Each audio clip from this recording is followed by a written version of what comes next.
Rruga Shirok-Zogaj është pranë përfundimit dhe synimi është që deri në mes të majit të jetë gati për sezonin turistik. Zëvendës ministre Albana Koçiu, e cila inspektoi punimet, tha se ky segment do të jetë në dobi të qytetarëve dhe turizmit, ndërsa do të ngrihet edhe një pikë kufitare one stop, e cila do të jetë e përbashkët me Malin e Zi.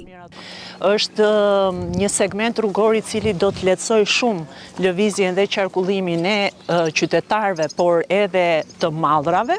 Megjithatë, unë mendoj që vlera e shtuar e këtij investimi është pikërisht fakti që oferta turistike bëhet më atraktive edhe më e dobishme në funksion të sezonit turistik, në funksion të zhvillimit të qytetit Shkodrës. Drejtori i policisë Skënder Hita u shpreh se për këtë qëllim do të ngrihet edhe grupi i ekspertëve.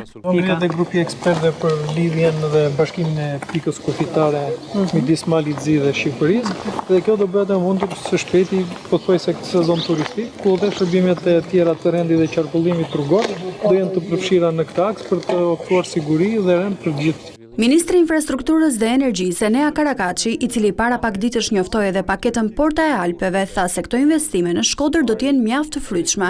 Kemi investime infrastrukturore në aksin e Velipojës, në hyrjen e qytetit Shkodrës, pjesën e një, le të themi, rijetëzimit të pjesës së Bunës, duke krijuar lumit Bunës, duke krijuar edhe një pjesë më të aksesueshme për turistët dhe duke përfshirë edhe investime deri në Malësitë Madhe. Kjo zonë tërheqë rreth 500.000 turistë, të cilët kalojnë mesatarisht 2 net në strukturat akomoduese.